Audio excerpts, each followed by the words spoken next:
So this lesson is going to be about equilibrium, which we've covered before, but we'll just, as a recap, in order for an object to be at equilibrium, there are two conditions that must be satisfied. The first condition is that there must be no resultant force. So there must be no acceleration in any particular direction, up, down, left, right, whatever. The second condition that must be met is there must be no overall moment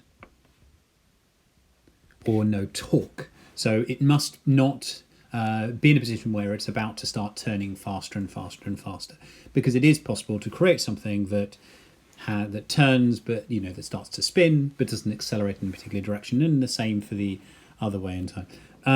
Either one on their own is not enough to set up equilibrium. You must have both. But if something is at equilibrium, it does mean that you know that those two things are true. So we can deal with, and we can try and treat how we can sort of make some calculations with objects when they are at equilibrium. And there is a mathematical way and there's a graphical way, and they end up with the same sort of thing. So let's deal with a sort of example. I'm going to sort of create an image of let's imagine we've got someone who's climbing a mountain. So we've got our little stick figure person. And because they are a safe mountaineer, they're wearing a helmet. Excellent, very safe. But they have a rope which is helping to connect them upwards. So they're connected by a rope, they're holding up the rope. But they're also standing on the rocks, so they are also being reacted on by a force from the ground. And the final thing that they have is they have their weight.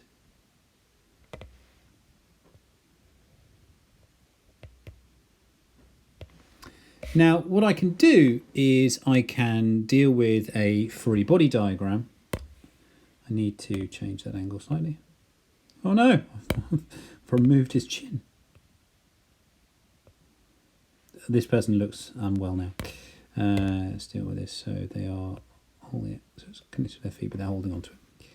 So this person has forces in this direction, which is Y, and this direction, which is X, and this direction, which is obviously their weight, mg. And we want to say that this person is at equilibrium. And I'm going to give you a couple more bits of just information in order to be able to complete this. But let's say we know the angles that X and Y are making with the vertical. So we know that, let's say we know that this angle here is 50 degrees and this angle is 40 degrees. And we're told that they are in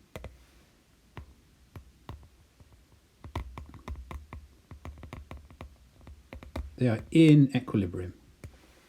So what we want to know is, how do these forces balance? Oh, we need to know one other thing. Let's give our person a mass.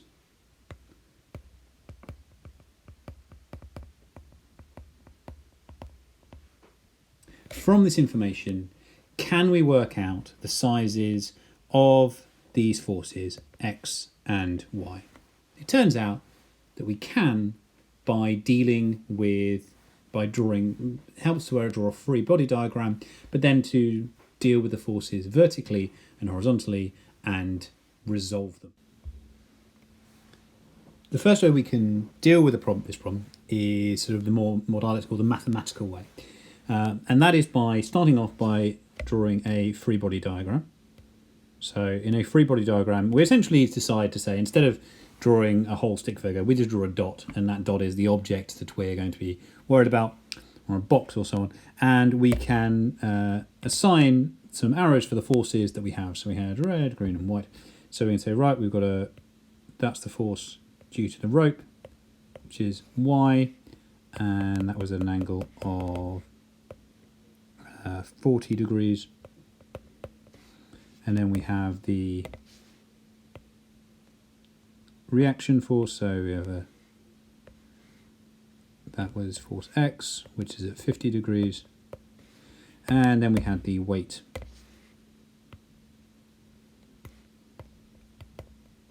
Which is obviously at no angle. And so what we can do is we can determine, we can say, okay, let's resolve this in the various different directions. So we can deal with the fact, the first thing is obviously we know the mass of the person is 80 kilograms. So we can, first off by saying, right, mg 80 times 9.81 is 785 newtons. 784.8 if you want to be very, very specific. So what we can do is we can say, okay, so let's think about in the vertical direction.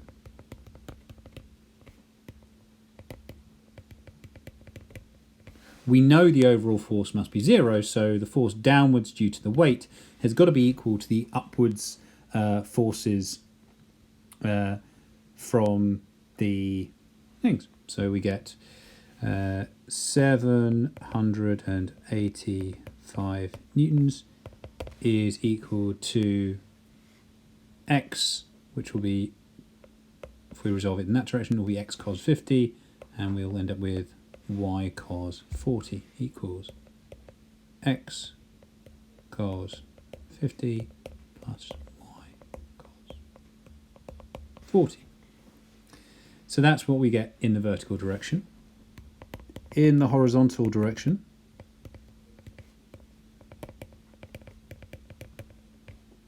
if we return to this, we're going to find that we've got x, which is pulling in sort of that direction, and we've got y pulling in that direction. So that's the x component, and that's the y component. And we'll have the opposite. We'll have x sine 50 and y sine 40. So we know that x sine 50 equals y sine 40. And at this point, it should ring a sort of mathematical bell that what we're dealing with here is essentially a simultaneous equation. We've got two unknowns, x and y, then we've got two unknowns, and we've got two equations. So we can therefore solve things out. So we can say that x is equal to y sine 40 over sine 50, which is literally just a number.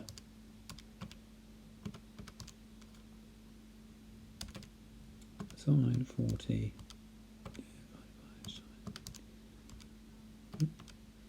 is 0.8, so that is 0.839y. So literally what that equals. So it tells us that x is slightly smaller than y, and then we can put that into there and substitute that in. So we're going to end up with 785 is equal to 0.839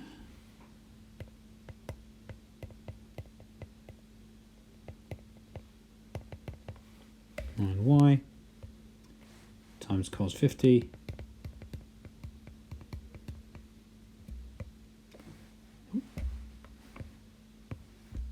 plus y cos 40.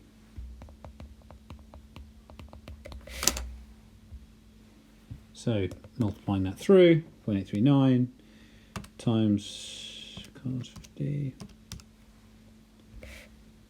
0.539y plus cos of 40, 0.766y. Add them together, we get 1.305y, So solve that through, so there we end up with 785 over 1.305, which equals y, and then we get 601.5 newtons. So there we go, and that's our first value of y. Hurrah and huzzah! We can then go back and we say, okay, so we know that x is 0.839 lots of y, because we've got that in this second one here. And so what we can end up doing is we say, okay, so x equals 0.839 y, so times that by 0.839, and we end up with 504.66 newtons, or 505 newtons. And that's 602 newtons. And that is our overall picture. We know that this, at equilibrium, this y is 602 and x is 505. And there we go. We have the two unknowns by forming a simultaneous equation, resolving in each direction, and therefore being able to eliminate the thing that we do not know. And that's the mathematical way. And it's quite neat. It's quite nice. Resolve vertically, resolve horizontally. Remember that in both directions you should have zero, and therefore that allows you to formulate the equations and determine what the values are. So that is the mathematical. The second method is a graphical based one, and it's very obvious when these turn up in exam questions because you're given a scale drawing and potentially even squared background to draw on, and it is about remembering that you can take vectors in order. So for example, let's say I apply a vector in this direction, okay, and I apply a vector, and I've got a vector in that direction. I've done my x and y the wrong way around. That was absolutely silly. Let's call that let's do a and b. It's got vector a and vector b, and we want to know the result of that. What we can do is we can think of this as being, well, I apply vector b and then I apply vector a by essentially moving vector a to the end and saying, right, let's have that there. And then we say, okay, so what's the resultant? And this is, as you might remember, this is about forming the resultant force, and you end up going, oh, okay, so I've got a resultant force which is along that line there. I've got the resultant, which you find via Pythagoras. Now, in this case, we've got three vectors, and we can do the same thing. And if something is at equilibrium, then when you apply these three vectors and you do the same thing, you should end up back where you start. So we had an example where we have a weight acting down. We've got the tension from the rope acting upwards, and we've got the reaction from the ground acting in that direction. And what we can end up with is this idea we can apply this in the same way, treat them one after the other, and say, okay, well, if we put this down here, and then we put this over here, it's not going to quite work because, of course it doesn't, because I'm not drawing a scale drawing. So what you end up with is a thing called a triangle of forces. If it's to scale and if it's at equilibrium, then when you lay the vectors out, so top to end, you end up with a triangle that guides you in a circuit to end up back where you started. The arrows work, and the arrows work because you get to run round in a line, and you end up back where you start with. So, so this is what it is for any.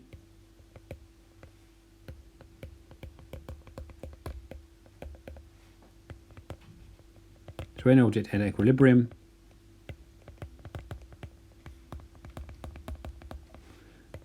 on by 3 and they call it coplanar forces, which basically means it's not coming out of the screen at you. So we are staying in one plane. So like we've drawn them on the piece of paper. And then forces.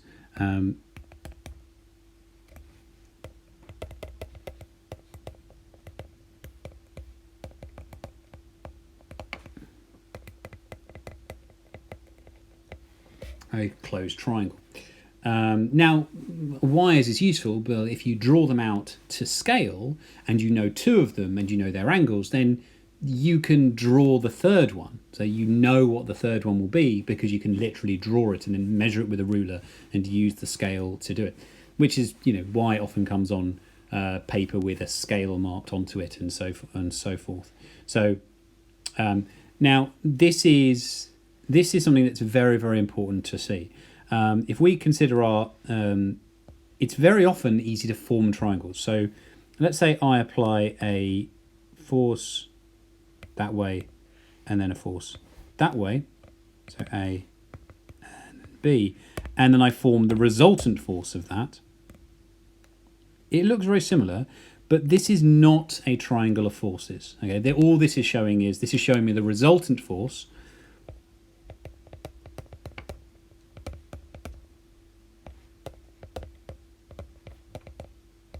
Okay, it's not showing me a triangle. This is not an object at equilibrium because I've only got two real forces, A and B, and then I've got a resultant.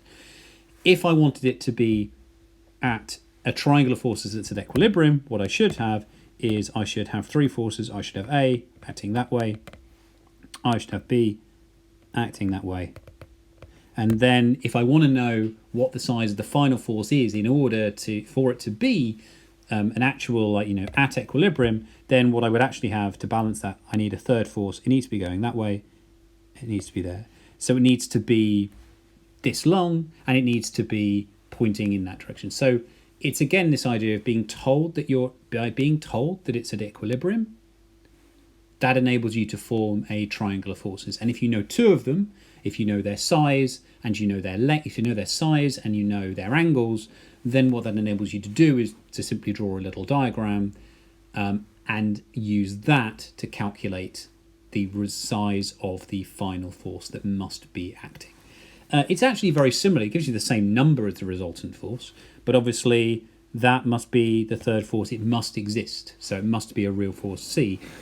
Force R, a resultant force, is the overall force on an object, whereas C must be a real force. Maybe it's friction, or another pull from a rope or something like that. That is what these things are.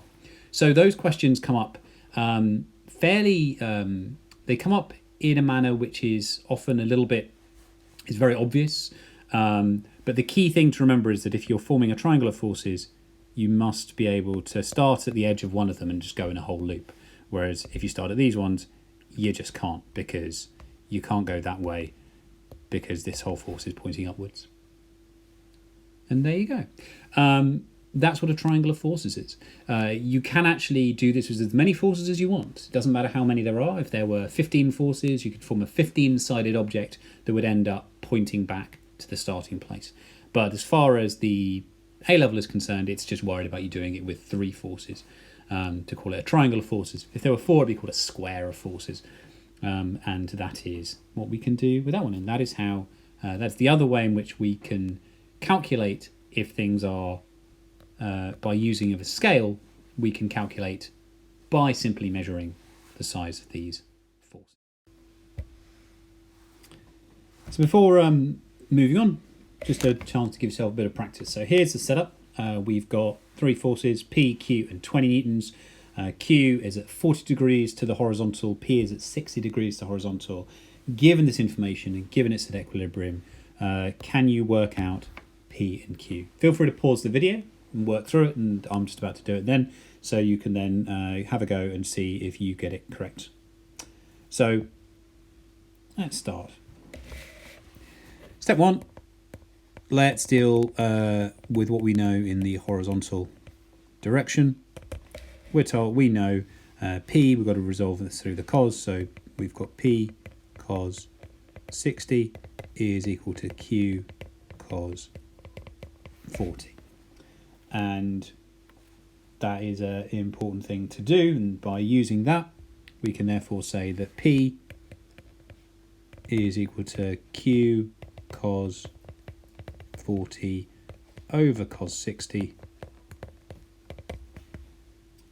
which is 1.532 Q. So that's things. P is about 1.5 times bigger than Q. Second is let's resolve in the vertical. We know that P sine 60 plus Q sine 40 is equal to 20.0. So we resolve vertically. We know that these two components by using the sign we must add together and equal 20.0. So that's our thing in the vertical direction. And so what we can do is we can substitute in for P. We end up with 1.532 Q times sine 60 plus Q sine 40 equals 20, and that gives us 1.970 Q is equal to 20, so Q is equal to 10.2 newtons. Then by recognizing that P is 1.532 lots of Q is equal to 15.6 newtons. And that tells us the values of P and Q. And if you were of a mind, if you had a scale and you're able to do this, do feel free to give it a go. But what you should end up with is if you drew a triangle which was 20 centimeters down, and then we had Q which is at an angle of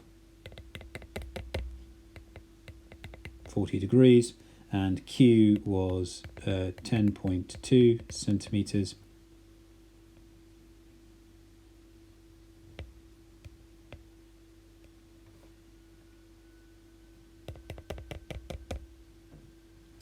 And then P was, what is it, 60. And this was 15.6. What you should end up with, if you were doing that, if you did it, you would end up with a triangle that met end to end, and you'd have the scale forces. So you could have done it that way. It's the other way of doing it, but unless you have squared paper and the ability and the patience to do a scale, that's a bit slower. And that's how we solve problems with things next.